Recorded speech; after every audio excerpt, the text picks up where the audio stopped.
Have you ever looked at a couple that's been together forever and just wondered how? How do they make it work? Not just for a few years, but for, a lifetime. Well, today we're going to pull back the curtain on that. We're diving into the secrets of a 50-year love story, using the incredible journey of a couple named Emma and David to see what we can learn about building a love that actually lasts.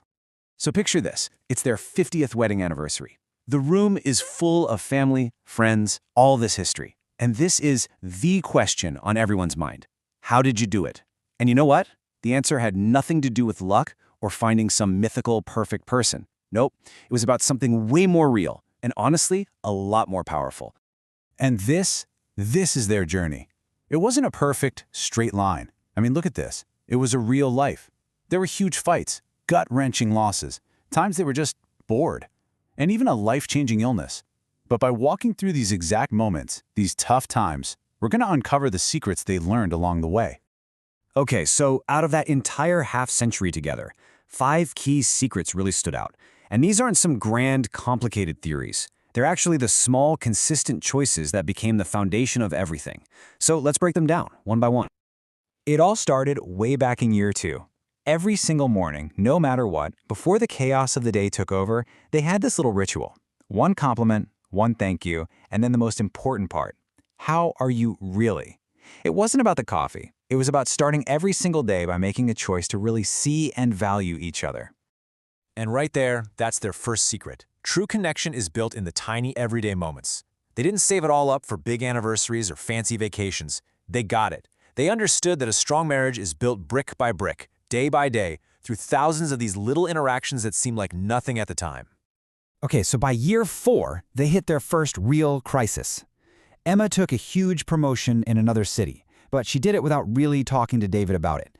He felt totally blinded, erased, and after 2 days of that awful, heavy silence, Emma didn't dig in her heels. She left this note. And it's not just, "I'm sorry." It's an invitation. It says, "We're a team. Let's fix this together." And that brings us to secret number 2. Look, conflict is gonna happen. It's normal. But avoiding it, that's a choice. And it's a choice that lets resentment build and fester. They treated their problems like an injury that needed to be cleaned and cared for, not ignored. Going to therapy wasn't a sign they were failing. It was a sign they were committed to doing the work. Year 11 brought a completely different kind of challenge, unimaginable pain. After 2 miscarriages, Emma just shut down. David, naturally, wanted to help, to fix it, to say the right thing. But one night, she gave him the only piece of direction that actually mattered. She wasn't asking for solutions. She just needed him to be there with her in the darkness. And this is their third secret, and it's a profound one. Real emotional safety, that deep trust, it isn't just built on sharing happy moments and laughter. It's forged in the fire of grief. By learning how to just sit in that pain together, without trying to rush it or fix it, they built a bond that joy alone never could have. Then came year 17. The kids were older, life was a routine, and that spark, it just felt far away. The dreaded boredom had set in. But their solution to this was just amazing. They didn't just give in. They got creative. On Friday date nights, they started pretending to be strangers meeting for the very first time, asking each other questions they hadn't asked in years. And that is secret number 4. A long-term relationship has to be reinvented over and over again. If you don't reinvent it, you'll start to resent it. They realize that passion and excitement aren't just things that happen to you. They're things you have to actively go out and create, together. But the biggest test of all came in year 28. David was diagnosed with early-onset Parkinson's. I mean, something like that could shatter a couple. But instead, they adapted. They literally covered their house in sticky notes, little reminders of their core truths. Simple things like, "Still us," a constant reminder that the illness was something they were facing, but it didn't define who they were as a couple. And here it is, their 5th and final secret. Real, true love adapts. It doesn't run away when things get hard. That whole "for better or for worse" thing, it became their daily reality. Their vows weren't just some pretty words they'd said decades earlier. They were a promise they had to choose to live out every single day, especially on the hard ones. Okay, so that's Emma and David's story. It's incredible. But how do we take that story and turn it into a strategy for our own lives? Well, let's get practical. Here's a guide that distills all their wisdom into actionable points we can actually use.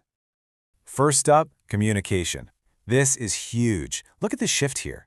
The second you say you always or you never, you're throwing a punch. You're putting them on the defensive. But when you start with, I felt, you're not blaming. You're inviting them into your world to understand your experience.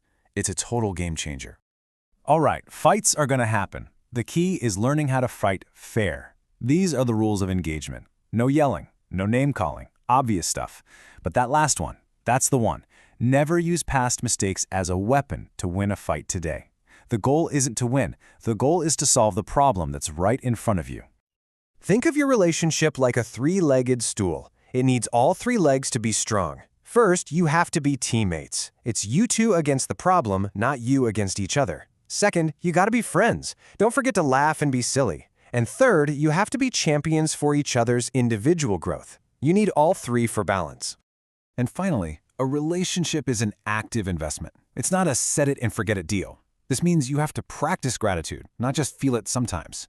It means you get help before you're in a full-blown crisis. And it means keeping your vows alive, making them verbs you do every day, not just nouns you look back on.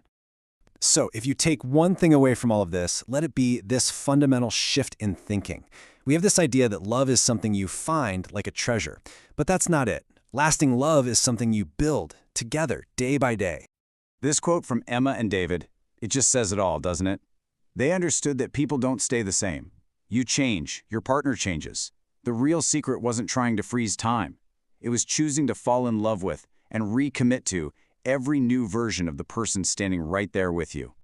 Which brings us to one last question, and this one is for you. After hearing all of this, what's one small thing, one brick you can lay for your relationship today? Maybe it's one compliment, one thank you, one moment of just listening, because that's how it's done. That's how a love that lasts gets built, one single brick at a time.